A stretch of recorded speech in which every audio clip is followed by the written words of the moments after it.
भाइयों और अज़ीज़ बहनों और स्टेज पे तशरीफ़ फरमा मिल्लत के हमायदीन, ये धरना all India Muslim personal law board की आवाज़ पर वक्त तरमीमी बिल के ख़िलाफ़ दिया जा रहा है। ये धरना है, ये ख़िताब आम नहीं है। जो लोग यहाँ धरने में शामिल हैं वो भी उसी तरह से रिस्पॉन्ड करें। जो नारे लगाए जाएंगे वो नारे आप ज़रूर उसका जवाब दें। दूसरी बात यह है कि ये सवाल पैदा होता है कि हम इसकी मुखालिफत क्यों कर रहे हैं। आप जानते हैं कि जब ये वक्त तरमीमी बिल लाया गया पार्लियामेंट में, तो हिंदुस्तान की तारीख़ में पहली बार जिसके लिए वक्त तरमीमी बिल लाया जा रहा है उनसे कोई मशवरा नहीं किया गया, उनसे कोई बात नहीं सुनी गई। वक्त तरमीमी बिल पेश कर दिया गया। ना सेंट्रल वक्फ काउंसिल जो आज डिफंक्ट है, ना सेंट्रल वक्फ काउंसिल को से मांगा गया कि वो तरमीमी बिल बना कर दें। तो ये तरमीमी बिल जो है, आप जानते हैं कि देखिए बहुत सारे लोग ये नहीं जानते कि वक्फ की इमलाक क्या होती है। मैं उस तफसील में नहीं जाऊँगा, लेकिन वक्फ की इमलाक जो है वो हमारी मसाजिद है, हमारी ईदगाहें हैं, हमारे मदारिस है। मैं ये आपसे साहब बता रहा था कि ये वक्त तरमीमी बिल जो पेश किया गया वो मुसलमानों से मशवरे के बगैर पेश कर दिया गया। जब असेंबली पार्लियामेंट में अपोजिशन लोगों ने एतराज़ किया तो इसे जेपीसी के हवाले कर दिया गया। मैं ये चाहूँगा कि दरमियान में गुफ्तगू ना हो, ताकि आप यहाँ ज़िम्मेदारों की जो गुफ्तगू होगी वो इंशाल्लाह आप सुनेंगे। तो इसके बाद जेपीसी के जब हवाले किया गया तो जेपीसी ने फिर उन लोगों को बुलाना शुरू कर दिया अपने यहाँ जो उसका जिनसे कोई ताल्लुक़ नहीं है। मिलिट्री के लोगों को बुलाया गया, रेलवे मिनिस्ट्री को बुलाया गया, आर्कियोलॉजिकल सर्वे ऑफ इंडिया को बुलाया गया। हमने इस पर ऑब्जेक्शन किया all India Muslim personal law board ने कि जो असल मुताल्लिकीन हैं, जो असल स्टेक होल्डर्स हैं, उनसे बात की जानी चाहिए। तो उसके बाद फिर हम लोगों को भी दावत दी गई। तो all India Muslim personal law board ने 211 सफ़ात पर मुश्तमिल एक दस्तावेज़ सबमिट की और तफसील से ये बताया कि इसमें जो 44 अमेंडमेंट लाए गए हैं थे, उसमें से हर एक के ऊपर में हमारा क्या ऑब्जेक्शन है वो तफसील से उनके सामने रखा, पूरी कमेटी के सामने 31 मेंबर की। और उसके बाद फिर जहाँ जहाँ भी ये कमेटी गई है, वहाँ की दीनी मिली जमातों ने, मुल्क में भी जमात इस्लामी ने, जमात उलमा ने, जमीयत अहले हदीस ने, और उसके बाद फिर इलाकाई सतह पर भी जो जमातें हमारी मौजूद हैं, उन्होंने अपना मौक़िफ़ सामने रखा और ये कहा कि हमारे लिए ये वक्त तरमीमी बिल काबिल कबूल नहीं है, इसे वापस लिया जाए। उसके बाद जब जेपीसी ने आम लोगों से राय मांगी ईमेल के ज़रिए, तो all India Muslim personal law board की कोशिशों से 3,66,00,000 लोगों ने और दूसरी जमातों की तरफ से तकरीबन 5 करोड़ लोगों ने ईमेल के ज़रिए इस बिल को रिजेक्ट किया और कहा कि ये बिल हमारे लिए काबिल कबूल नहीं है। किसी भी लोकतंत्र में, किसी भी जमहूरियत में इतनी बड़ी आवाज़ को आप नज़रअंदाज नहीं कर सकते, और ख़ास तौर से उनकी आवाज़ जिनसे मुतालिक बिल लाया जा रहा है। लेकिन अफसोस की बात यह है कि न सिर्फ हमारी आवाज़ को नज़रअंदाज किया गया, न सिर्फ ये कि मुसलमानों की मुख्तदर जमातों की आवाज़ को नज़रअंदाज किया गया, बल्कि जो जेपीसी के अंदर अपोजिशन के मेंबरान थे उनकी बात भी नहीं सुनी गई। उन्होंने 44 अमेंडमेंट के ऊपर में आवाज़ उठाई थी और उस पर अपनी सिफारिशात दी थी, वो सब के सब रद्द कर दी गई और सिर्फ बीजेपी और उसकी हलीफ जमातों ने जो दिया था उसको ले लिया गया 14 तरमीमात को, और अब वो बिल पार्लियामेंट में पेश करने के लिए हुकूमत कोशिश कर रही है। हमने जब ये महसूस किया कि ये बात सिर्फ करारदादों से, दरख्वास्तों से और मेमोरेंडम से बात नहीं बनेगी, अब हमें सड़कों पे आना पड़ेगा। तो all India Muslim personal law board ने ये फैसला किया कि हम इस बिल को रोकने के लिए हर मुमकिन कोशिश करेंगे। जो हमारे दस्तूर ने और हमारे दस्तूर के जो फंडामेंटल राइट्स हैं, उनसे जो आज़ादी दी गई उसको इस्तेमाल करते हुए पुरअमन तरीके से हम एहतजाज दर्ज कराएंगे। चुनांचे आप जानते हैं कि पहला एक बड़ा एहतजाजी धरना 17 मार्च को दिल्ली में हुआ था, जिसमें दिल्ली और उसके कुर्ब जवार से हज़ारों की तादाद में लोग जमा हुए थे। और मैं आपको ये बताना चाहता हूँ कि उस धरने में 20 सियासी जमातों के 40 नुमाइंदों ने शिरकत की थी, जिसमें कांग्रेस के लोग थे, समाजवादी पार्टी के लोग थे, जिसमें कम्युनिस्ट पार्टियों के लोग थे, जिसमें फॉरवर्ड ब्लॉक के लोग थे, जिसमें आपके यानी कई पार्टियां थी, आम आदमी पार्टी के लोग थे, एनसीपी के लोग थे, और इस तरह से उन लोगों ने भी हमारी आवाज़ में आवाज़ मिलाई। दोस्तों और साथियों, एक बार फिर मैं ये बताना चाहता हूँ, ये मामला इतना आसान नहीं है। हिंदुस्तान के अंदर मुसलमानों पे हमले हुए, लिंचिंग के वाक़यात हुए, हमने आवाज़ नहीं उठाई, हम खामोश रहे, सब्र का मुजाहरा किया। मुसलमानों के घरों पे बुलडोज़र चलाए गए, हमने सब्र का मुजाहरा किया। मुसलमानों के हिजाब के ख़िलाफ़ तहरीक चलाई गई ख़वातीन के, हमने सब्र का मुजाहरा किया और कानूनी लड़ाई लड़ी। हमारे ख़िलाफ़ लफ्ज़ जहाद के नारे लगाए गए, हमारे ख़िलाफ़ जो है तरह तरह के बेहुदे किस्म की बातें की गई। यहाँ तक कि एक वक्त के वज़ीर आज़म ने भी इलेक्शन की मुहिमात के दौरान में ऐसे अल्फाज का इस्तेमाल किया जो इस मुल्क के वज़ीर आज़म को शोभा नहीं देते, लेकिन हम खामोश रहे, सब्र का मुजाहरा किया। लेकिन जब आपने हमारी शनाख्त पर, हमारे दीन पर, हमारे ईमान पे हमला किया है, ये मस्जिदों पे हमला नहीं है सिर्फ, ये आपको नमाज से महरूम करने की कोशिश है। ये हमारे ईदगाहों पे हमला नहीं है, बल्कि ईद की नमाज से आपको महरूम करने की कोशिश है।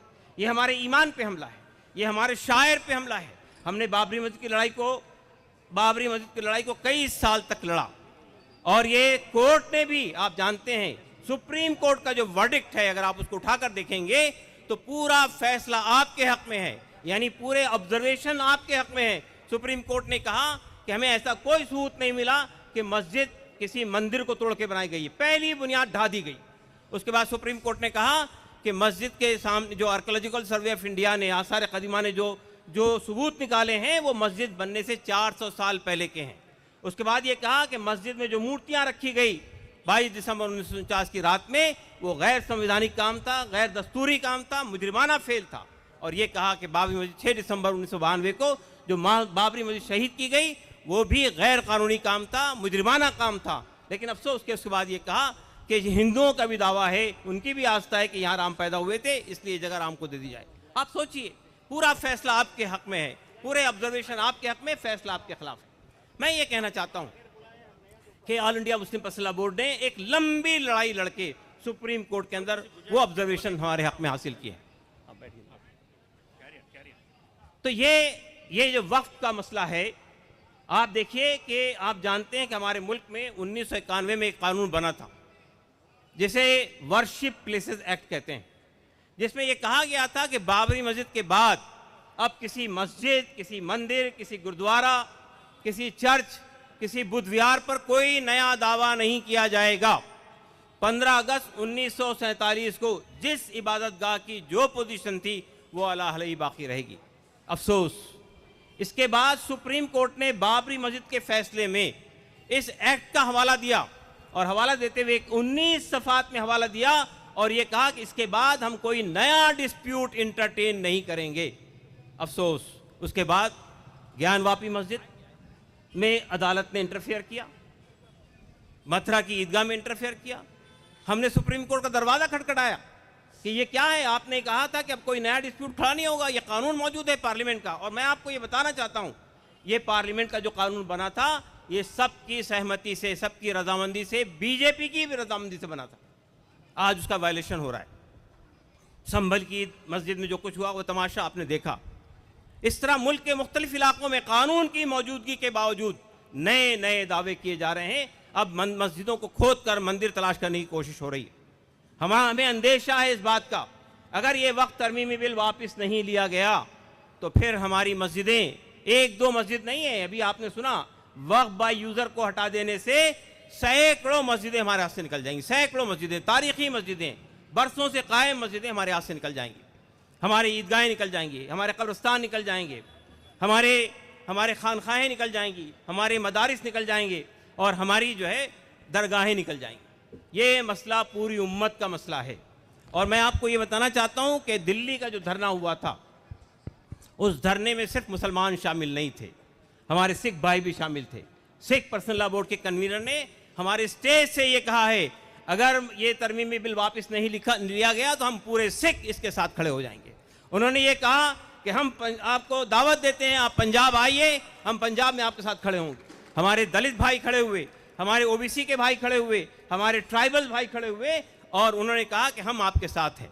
हम ये कोशिश हम कर रहे हैं कि ये लड़ाई हम तन्हा नहीं लड़ेंगे, इसलिए कि जब हम तन्हा लड़ेंगे तो इसे हिंदू मुस्लिम मसला बना दिया जाता है। हम अपने उन भाइयों को जो सिविल सोसाइटी के लोग हैं, इंसाफ पसंद, उनको साथ लेने की कोशिश कर रहे हैं, दलितों को साथ लेने की कोशिश कर रहे हैं, आदिवासियों को साथ लेने की कोशिश कर रहे हैं, बुद्धिस्टों को साथ लेने की कोशिश कर रहे हैं। और हम बुद्धिस्टों से ये बात कह रहे हैं और हम हिंदू भाइयों से भी ये कह रहे हैं, अगर आपने मस्जिदों के नीचे मंदिर तलाश करने की कोशिश की तो कल बुद्धिस्ट खड़े होंगे और ये कहेंगे कि हमारे तमाम बुद्ध विहारों को तोड़ के मंदिर बनाए गए। आज का ये धरना इस बात के लिए भी हो रहा है। आप ये सोच सकते हैं कि हम विजयवाड़ा में धरना क्यों कर रहे हैं, हमने पटना में क्यों धरना किया है। इसकी वजह यह है कि बीजेपी आज सत्ता में है, इक़्तिदार में है, तो वो दो बैसाखियों पर है। एक बैसाखी चंद्रबाबू नायडू ने प्रोवाइड की है और एक बैसाखी नीतीश कुमार ने दी है। और हमने पटना के धरने में भी ये बात साफ तौर पे कही नीतीश कुमार जी से कि अगर आपको अपना सेकुलर वैल्यूज़ को बचाना है, यानी आपको ये कहना है कि आप सेकुलर पार्टी है, अगर इसको बचाना है, आपने सोशल जस्टिस की लड़ाई लड़ी है यहाँ पे, अगर उसको बचाना चाहते हैं तो बीजेपी के फिरका वाराना कम्युनल एजेंडे के साथ खड़े मत होइए, बीजेपी के तकसीम करने वाले मंसूबे के साथ खड़े मत होइए, बीजेपी के मुसलमानों को नुकसान पहुंचाने वाले मंसूबे के साथ खड़े मत होइए। और अगर आप खड़े होते हैं तो हम ये बात साफ करना चाहते हैं, अगर आपने इस बिल की हिमायत की तो आप हमारी हिमायत से महरूम हो जाएंगे। हमने ये बात भी कही है वहां पे, जो लोग नीतीश कुमार की पार्टी में शामिल हैं मुसलमान, उनसे साफ तौर पे कहा है, ये हमारे ईमान पर, हमारे दीन पर, हमारी मसाजिद पर, हमारी ईदगाहों पे हमला होता है तो और अगर आपकी पार्टी उसकी हिमायत करती है तो आपके अंदर दर्रा बराबर भी ईमान की रमिक है, तो आप उस पार्टी से बाहर निकल आइए। हमने ये बात भी कही है कि आने वाले इलेक्शन में हमारी हिमायत आपको हासिल नहीं होगी। यही बात कहने के लिए हम यहाँ आए हैं। हम बात चंद्रबाबू नायडू साहब के सामने बहुत साफ तौर पे कहना चाहते हैं और आपके तवज्जुह से उन तक ये पहुंचा देना चाहते हैं कि अगर आपने समर्थन किया इस बिल का, इस बिल की हिमायत की, तो हम ये मानेंगे कि आपने बीजेपी के कम्युनल फिरका वाराना तकसीम करने वाले और मुसलमानों के पीठ में छुरा घोंपने वाले एजेंडे का साथ दिया। और हम फिर ये मत मानिए कि उसके बाद हम आपकी हिमायत करते रहेंगे। ऐसा हो सकता है क्या? हमारे अंदर दीन की हमीयत है, ईमानी गैरत है, तो उसका तकाजा ये है कि हम चंद्रबाबू नायडू की हिमायत से अपना हाथ उठा दें। और हमें ये खुशी है कि परसों जो इफ्तार पार्टी हुई उसमें चंद्रबाबू नायडू ने ये कहा है कि हम ऐसा कोई काम नहीं करेंगे। अगर वो इस पे कायम है तो हम यकीन करते हैं कि ये बिल पार्लियामेंट से मंजूर नहीं होगा।